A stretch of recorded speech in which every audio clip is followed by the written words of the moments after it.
Hey guys, welcome back to Ashrive Books. Today I'm going to be doing the coffee book tag, and I was tagged to this video by Avery from Avery Loves Books. So thank you so much, Avery. I don't think I've done this tag. Some of the prompts did sound a little familiar, but I think that's just because I've watched so many other people's videos. But I love coffee. I feel like half of it's mental and half of it is probably not the actual coffee, just like the ritual of drinking the coffee, but nonetheless, I'm a big fan of the coffee drink, so let's go ahead and get started.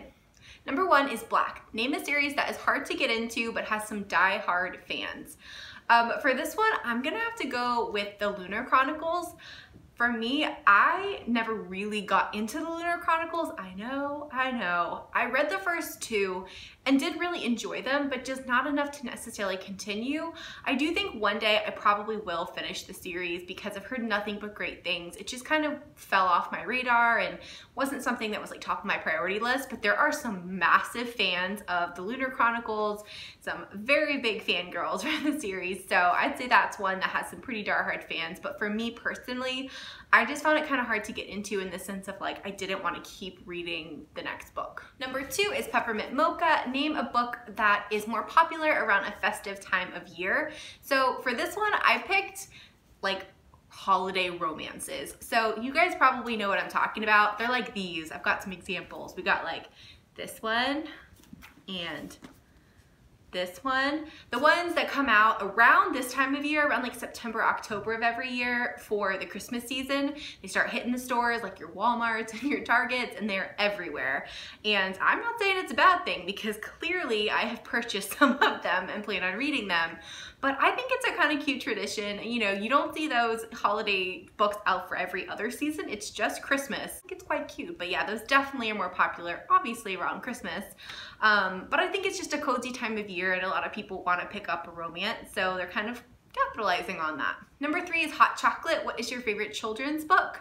I read a lot as a kid, so I had a lot of favorite books, but 2 that kind of came to mind of my like later childhood, I guess I'd say, was Nancy Drew. I really liked the Nancy Drew books. My mom got me into them, and it's funny because for a long time I said I hated mysteries, but I did like Nancy Drew.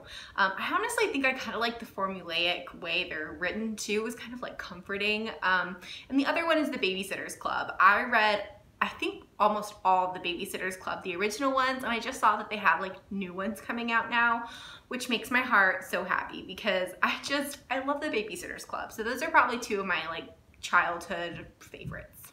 Number 4 is Double Shot of Espresso. What book had you on the edge of your seat the whole time?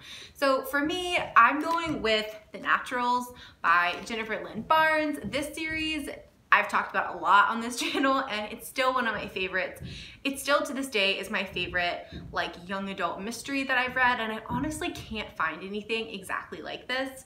But I was so gripped by this, by the storyline, by the mystery, by the creepiness of it. I absolutely loved it, and I think I had got the first book from the library, and within a week, I think I had purchased all 4 books in the series because I could not stop and I had to know what happened, so definitely had me gripped. Number 5 is Starbucks. Name a book that you see everywhere. So for this, I'm gonna go with The Broken Girls by Simone St. James. I do think this is probably worthy of the hype.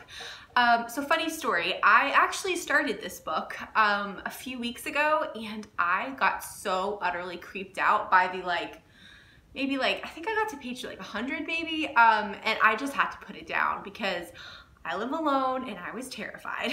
So, but this one's everywhere. Everyone was talking about it.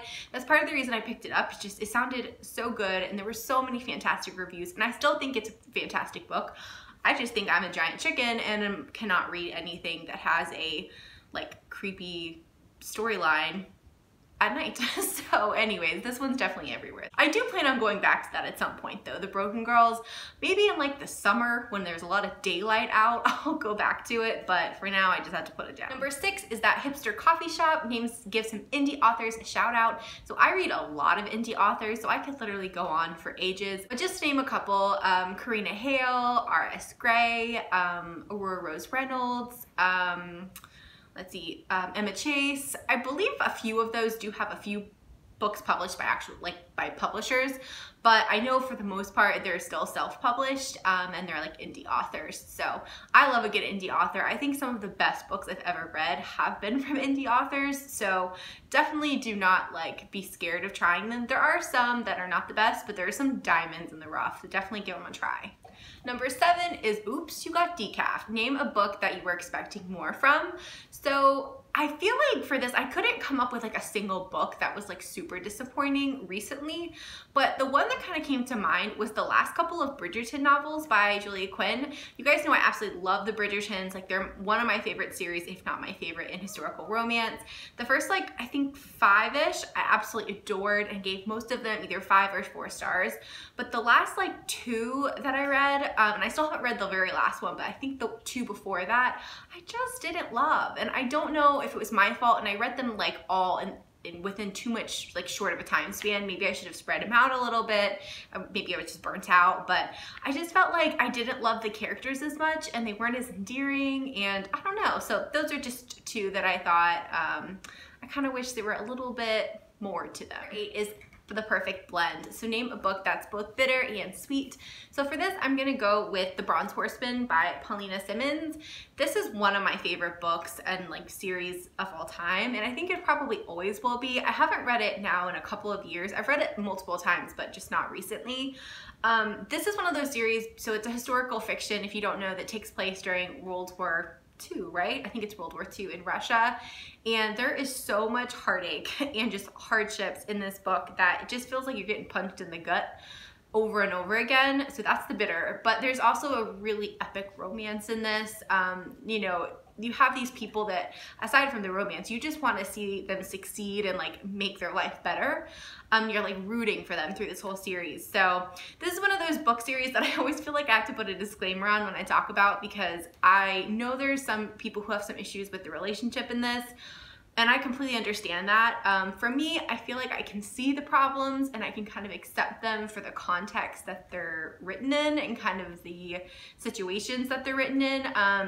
But I can definitely appreciate that. So I still like it. It's still one of my favorite books, and it's definitely bittersweet because it has got so many ups and downs in this book. It is a roller coaster. Number 9 is To Tag Some People. I don't know who's done this, and I know a lot of people have. So I don't know if I'm gonna tag anyone. If I do tag anyone, I'll put them down below, but I might just say, if you haven't done this, and go ahead and do it. We all love a good coffee drink, or at least some of us do.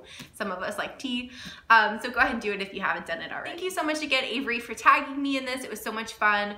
Let me know what your favorite coffee drink is. I always find it fascinating to find out what people's like Starbucks drink is, because I don't know, I feel like it's just interesting to know. So let me know what your favorite drink is down below. Thank you guys so much for watching, and I'll see you next time. Bye.